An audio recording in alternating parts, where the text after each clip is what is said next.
আমি গুফি চলে এসেছি তোমাদের চ্যানেলে।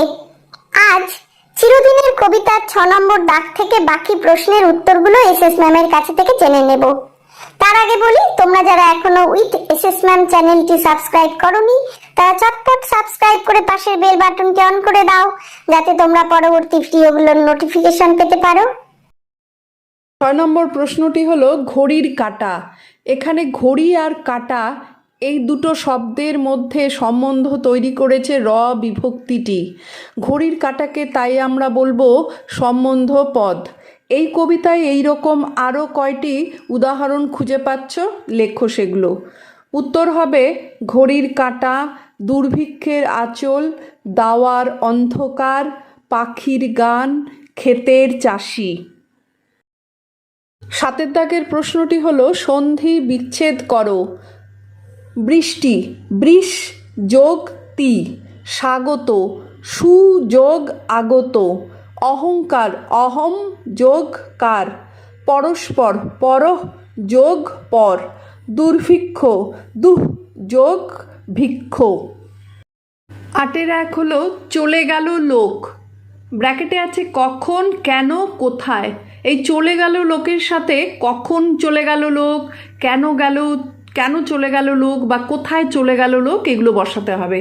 উত্তর হবে কখন ক্ষেত্রে চলে গেল লোক গতবার, কেন চলে গেল লোক আকালেতে, কোথায় চলে গেল লোক দিশেহারা দিকে দিকে। 8-2 আজ বিদ্রোহ বুঝি করে। কে বিদ্রোহ করে, কখন করে। কে হবে মজা নদী আজ বিদ্রোহ বুঝি করে। কখন করে, বর্ষায় আজ বিদ্রোহ বুঝি করে। 8-3 ঘোমটা তুলে দেখে নেয় কোনো মতে। কে দেখে নেয়, কি দেখে নেয়, কোথায় দেখে নেয়। উত্তর হবে কৃষক বধূ ঘোমটা তুলে দেখে নেয় কোনো মতে। কিতে হবে ঘোমটা তুলে দেখে নেয় কোনো মতে সুবর্ণ যুগ আসে। কোথায় দেখে নেয়, ঘোমটা তুলে দেখে নেয় কোনো মতে সবুজ ফসলে। 8-4 এ গ্রাম সবুজ ঘাগরা পড়ে। কেমন পড়ে, কিসের পড়ে। উত্তর হবে কেমন ক্ষেত্রে হবে এ গ্রাম নতুন সবুজ ঘাগরা পড়ে। নতুন সবুজ ঘাগরা পড়ে। কেমন হবে নতুন। আর কিসের হবে সবুজ ঘাসের, এ গ্রাম সবুজ ঘাগরা পড়ে। কিসের, সবুজ ঘাসের। 8-5 দ্বীপ জলে। কোথায় দ্বীপ জলে, কখন জলে। উত্তর হবে কোথায় ক্ষেত্রে হবে গ্রামে দ্বীপ জলে। কখন জলে, সন্ধ্যায় দ্বীপ জলে। তাহলে কখন হচ্ছে সন্ধ্যায়। 9 প্রশ্নটি হলো একটি বাক্যে উত্তর দাও। 9-1 আছে ব্যস্ত ঘড়ির কাঁটা কোথায় গিয়ে থেমে গেছে। ব্যস্ত ঘড়ির কাঁটা বৃষ্টিমুখর লাজুক গায়ে এসে থেমে গেছে। 9-2 তালের শাড়ি কোথায় রয়েছে। উত্তর হবে তালের শাড়ি জোড়া দিঘির পাড়ে আছে। 9-3 কিষানপাড়া নীরব কেন। উত্তর হবে কিষানপাড়া পচা জল আর মশার জন্য অনেক লোকজন বিভিন্ন রোগে মারা গেছে, তাই তারা নীরব হয়ে রয়েছে।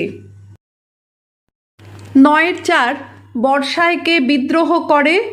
উত্তর হবে গ্রামের পাশের 12 মাস মজা নদী বর্ষায় আজ বিদ্রোহ করে। 9-5 কে গোয়ালে ইশারা পাঠায়। উত্তর হবে সবুজ ঘাস গোয়ালে ইশারা পাঠায়।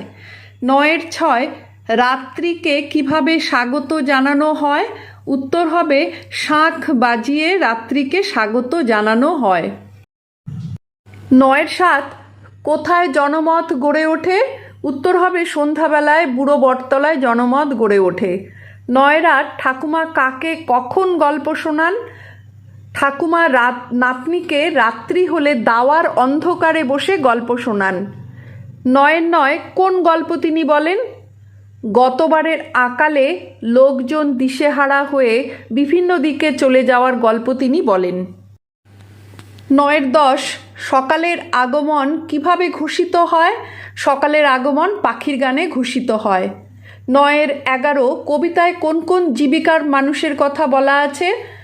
কামার, কুমোর, তাঁতি এবং চাষিদের কথা বলা আছে। 10 নম্বর প্রশ্নটি হলো নিজের ভাষায় উত্তর লেখো। 10-1 এই কবিতায় বাংলার পল্লী প্রকৃতির যে বর্ণনা আছে তা নিজের ভাষায় সংক্ষেপে লেখো। উত্তর হবে কবিতায় একটি বৃষ্টিমুখর লাজুক শান্ত গ্রামের কথা বলা হয়েছে, যেখানে কোনো রাস্তা নেই, মাঠের মধ্যে দিয়ে চলাচলের পথ রয়েছে। গ্রামের পাশে একটি মজা নদী আছে, সারা বছর জল থাকে না, কিন্তু বর্ষাকালে জলে ভরে যায়। তালগাছ দিয়ে ঘেরা জোড়া দিঘি আছে।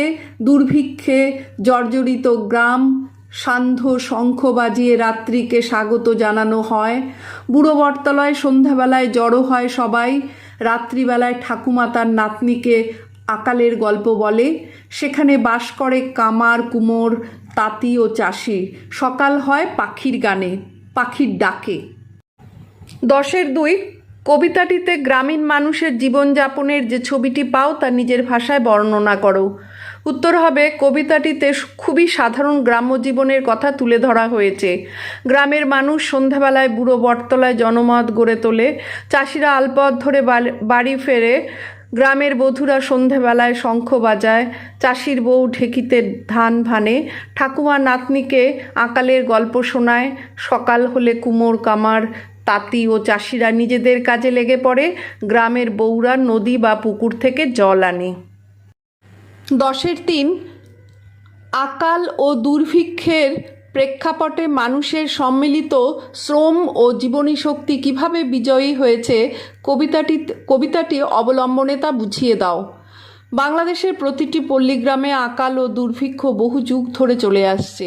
তবুও এখানে মানুষের জীবনী শক্তি অনেক বেশি। তারা দুর্ভিক্ষের কবলে পড়লেও আবার ঘুরে দাঁড়িয়ে সব কাজ করে। 10-4 কোনো বিশেষ সময়ের নয়, বরং আবহমান কালের বাংলাদেশ তার প্রকৃতি ও মানুষকে নিয়ে জীবনের যে জয়গান গেয়ে চলেছে, এই কবিতায় তারই প্রকাশ দেখতে পাই। উপরের উদ্ধৃতিটির সাপেক্ষে কবিতাটির নামকরণের সার্থকতা বিচার করো। উত্তর হবে উদ্ধৃতিটি কবি সুকান্ত ভট্টাচার্যের লেখা চিরদিনের কবিতাটি থেকে নেওয়া হয়েছে। কবিতাটিতে দুর্ভিক্ষে কবলিত গ্রামের জীবনযাত্রার ছবি ফুটে উঠেছে, যা বাংলাদেশের যুগ যুগ ধরে একইভাবে চলে এসেছে। দুর্ভিক্ষের কবলে অনেকবার পড়েছে মানুষজন, কিন্তু চাষির চাষ করা, কামার কুমোরের কাজ করা থেমে যায়নি। তারা একইভাবে কাজ করে চলেছে। বাংলাদেশের গ্রাম অনেক আকালের ধাক্কা সামলে উঠেছে। সেখানে জীবনের স্রোত সর্বদা বয়ে চলে। 11 দাগের প্রশ্নটি হলো ব্যাখ্যা করো। এবার 11-1 আছে এখানে বৃষ্টি মুখর, তারপরে ঘড়ির কাঁটা।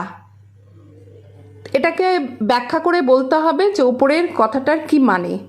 চিরদিনের কবিতাটিতে যে গ্রামটির কথা বলা হয়েছে সেটি যেন শান্ত ও নীরব।